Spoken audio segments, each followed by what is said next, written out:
Welcome back to Law Talk NH Unfiltered, where I break down New Hampshire's legal system in plain English. No legalese, no fluff, just what you need to know and stay informed and protect yourself. I'm Brian Stone, a solo criminal and family law attorney practicing right here in the Granite State. This episode is the first in a multi-part series on one of the most common and serious charges in New Hampshire, driving under the influence, or DUI. Today we're focusing on what exactly a DUI is under New Hampshire law. We'll talk about what driving means, hint, you don't have to be moving, what counts as a vehicle, what counts as a way, and what under the influence really means in a legal sense. Let's get into it. So, under New Hampshire law, a DUI isn't just about being drunk behind the wheel. Technically, it's called driving or attempting to drive while under the influence of intoxicating liquor or any controlled drug, prescription drug, or any other chemical substance. That's a mouthful, so we'll call it DUI for short. To convict someone of a DUI, the state, that's the government, has to prove 4 key elements beyond a reasonable doubt. That's that legal standard beyond a reasonable doubt.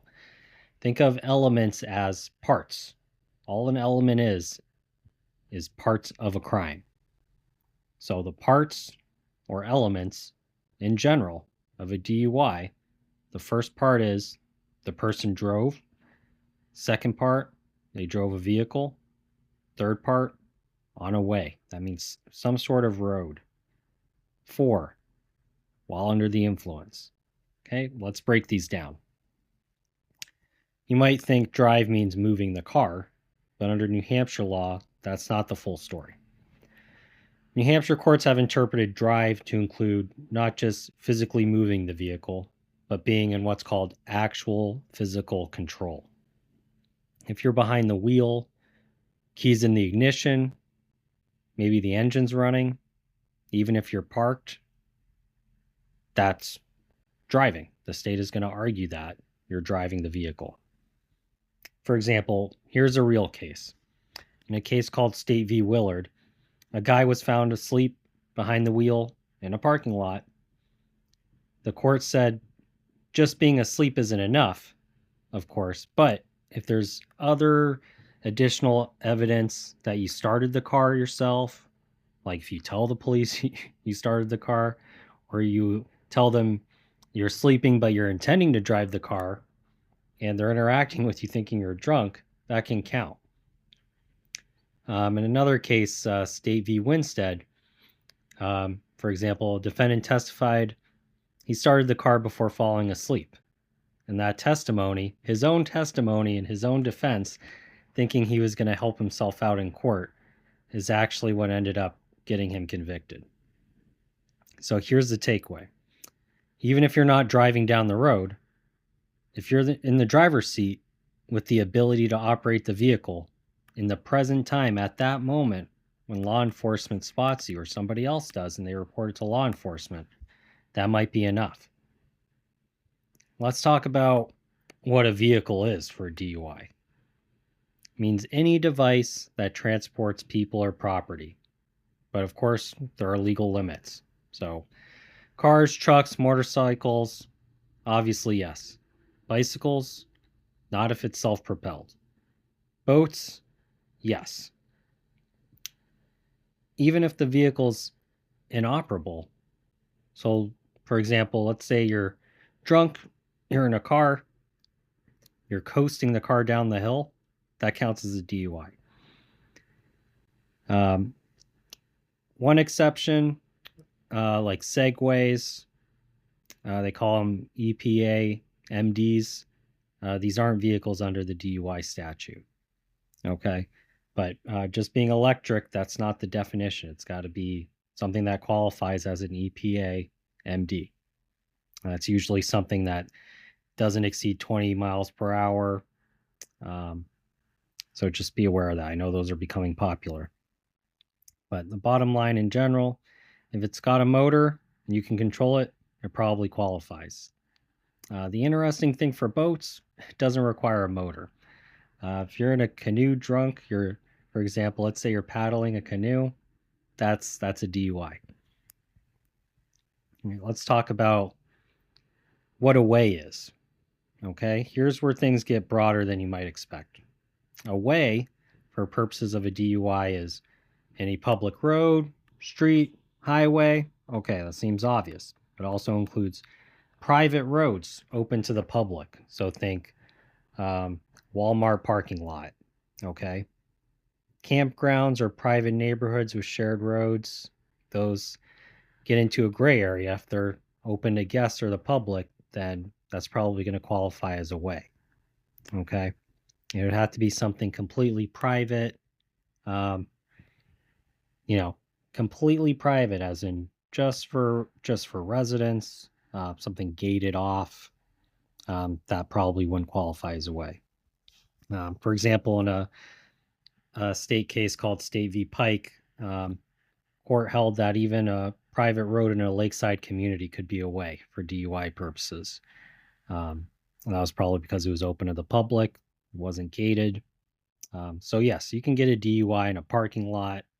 The law is that broad. So the only exceptions are places the general public can access. So if it's got a locked gate, fenced property, maybe a trailer park that's not open to guests, especially if it has a gate, that's not going to be a public way. Now, let's talk about under the influence, what that actually means. Okay. The state doesn't need to actually show you're falling down drunk, show you're under the influence. They only need to show the court that you're impaired to any degree. Any degree. That means anything. Okay. That can be from alcohol, prescription drugs, illegal drugs, over the counter medications. So just be aware. Don't think if something's prescribed to you, then you can get out of the DUI. That's not going to get you out of the DUI. It could also be a combination. It could be a prescription drug, which you could drive taking, combined with alcohol, though, that might change the story. Even if you're not falling down drunk, prescription drugs, maybe combined with a glass of alcohol, that can qualify. They can prove your impairment in two ways. First way is observation based. So it's usually slurred speech, poor balance, bad driving. Second general way is chemical testing. It's usually breath, blood, or urine testing. But New Hampshire nearly never does urine testing, but that is a possible way. For an adult, 0.08 blood alcohol content or more, that qualifies as what's called a per se DUI. It means it is going to be assumed unless it's disproven. Okay. For people under 21, it's going to be a lot lower. It's going to be 0.02. Okay. Even if your blood alcohol content is under the legal limit, that doesn't mean you're going to get out of it. You can still be convicted if your behavior shows you were impaired. Now let's go over some factual scenarios that are kind of relevant to the elements. So there's a sleeping in your car exception. Okay. So if you're sleeping in a legally parked car in general, it's not a DUI. As long as you're not in the driver's seat, not at the controls, vehicle's off, there's no keys in the ignition, you're probably safe there. The law is meant to protect people who are doing the right thing. So New Hampshire legislature has decided they want to encourage people to pull over and sleep it off. But remember, if you're in the driver's seat, engine on, keys in the ignition, you're passed out, the state's going to say you're in actual physical control of the vehicle. So that's the foundation of what a DUI is and what it isn't under New Hampshire law. In our next episode, I'll go deeper into what the punishments are for a DUI. There are also different DUI offenses, how a DUI can impact your life, license suspensions, fines, criminal records, and more.